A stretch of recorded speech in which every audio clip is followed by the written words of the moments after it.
Mark Carney did not win. He was installed, forced upon the nation, like an unwanted, malfunctioning app update that no one had requested.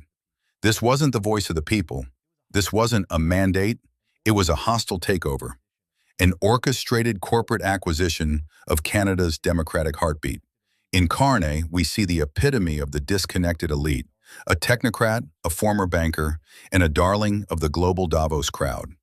A man who couldn't even fill a hockey arena with his presence was somehow elevated to the highest office in the land, carried aloft not by the will of the people, but by shredded ballots, flipped writings, and a labyrinth of bureaucratic smoke and mirrors. What occurred was not an election in any meaningful sense of the word. It was a charade, a carefully constructed circus rigged to deliver a predetermined outcome. The Liberal Party, held together by little more than duct tape and denial, staged this farce and attempted to sell it to Canadians as democracy in action. But the truth was evident to anyone who dared to look beyond the Afayed, that in the other corner stood Pierre Pira, the one man the establishment truly feared. His name struck panic into the hearts of bureaucrats, sent media pundits into a frenzy of spin, and inspired liberal operatives to hurl desperate, baseless insults. Pierre wasn't backed by Bay Street money or the global elite. His strength didn't come from corporate boardrooms or multinational donors. It came from the people. And yet, when the dust settled, it wasn't Pierre who had been defeated. It was the Canadian people who had been robbed. That if you've stayed with me this far, you're not someone who passively accepts the status quo. You care about accountability and truth. You care about ensuring that leaders are held to the highest standards. You're not content with empty platitudes and recycled talking points. You want sharp, meaningful insights about the issues that matter. If that's you, then join us.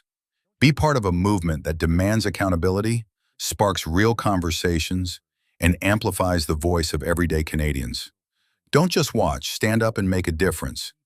It began as barely audible whispers, murmurs of irregularities that soon grew into a national outcry.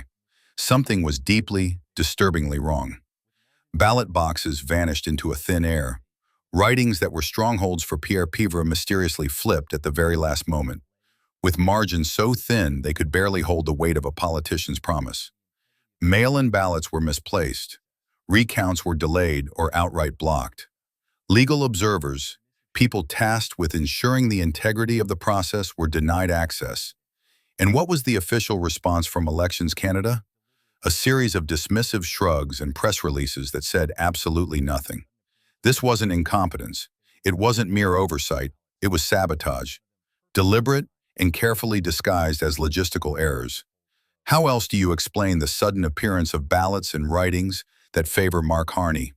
These ballots, every single one of them perfectly signed, conveniently, emerged days after the polls closed, tipping the scales in favor of the Liberals with surgical precision. The elites assumed Canadians would notice. They thought the public would move on, distracted by the next news cycle. They were wrong. Canadians have had enough. They are tired of watching power concentrated in the hands of technocrats and foreign-funded influencers. Gammy-Ba have no connection to the lives of ordinary people.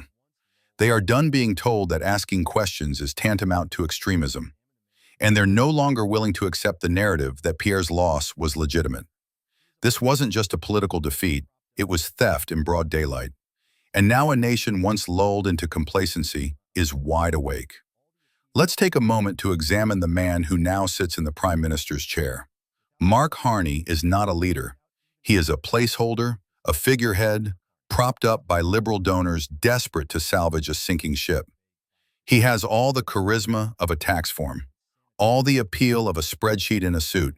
Imagine Justin Trudeau without the charm, without the Instagram filters, without even a shred of authenticity. That's Mark Carney. His campaign was a sterile, uninspired parade of vague platitudes, likely drafted by interns and sanitized by corporate lawyers. He had no connection to ordinary Canadians. This is a man who couldn't survive 5 minutes in a Tim Hortons debate without being booed back to Bay Street. And yet here he is, supposedly victorious against Pierre Pivre, a man who drew tens of thousands to rallies, who shook every hand, who answered every question without a script. Does anyone truly believe this result? Not even Carney himself. His lifeless smile on election night said it all. That wasn't the smile of a man celebrating a hard-won victory. It was the hollow expression of someone who knows he's sitting on a fraudulent throne. Where was the media during all of this? They were too busy scrutinizing Pierre's grocery list and fact-checking his every word to notice the largest electoral scandal in Canadian history.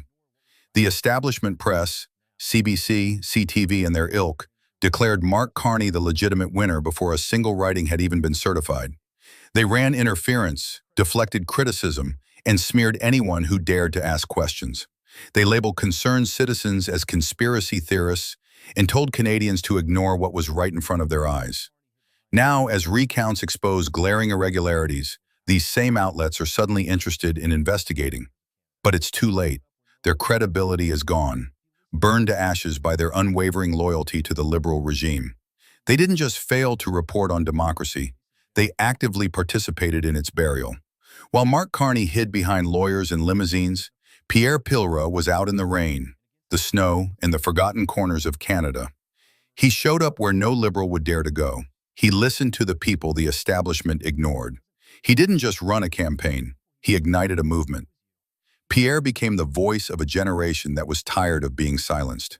He stood against the carbon tax, against housing unaffordability, against censorship, and against a system designed to crush working families, farmers, truckers, and small business owners. The establishment called him dangerous, but it wasn't Pierre they feared. It was the people he represented. It was you. Pierre didn't bow to the elites. He didn't ask for their approval. He spoke a raw, unfiltered truth that no consultant could spin, and that terrified them. Now the nation turns its gaze to the Governor General. Will she uphold a tainted result, or will she side with the Constitution, the courts, and the people? This is a moment of historical significance. If the recounts confirm what many Canadians already suspect, that this election was a farce, then the Governor General has a duty to act. She must dissolve this fraudulent government, appoint an interim caretaker, and call for a fair and transparent re-election. This isn't about partisanship, it's about patriotism. Anything less would be a betrayal of the Canadian people. The Liberal Party is crumbling. Mark Carney is losing support faster than he can replace it. Liberal MPs are whispering about rebellion. Donors are demanding answers. Even Trudeau loyalists are distancing themselves, afraid of being dragged down with the sinking ship. The elites thought they could replace trust with technocracy, charisma with credentials, and authenticity with empty rhetoric. They were wrong.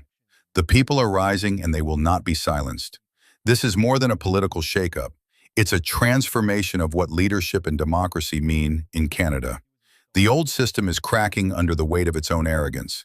The recounts may have been the spark, but the fire belongs to the people. It's burning through lies, corruption, and cowardice, and from the ashes, a new Canada will rise. A Canada where elections mean something, where power belongs to the people, and where leaders are held accountable. This is our moment.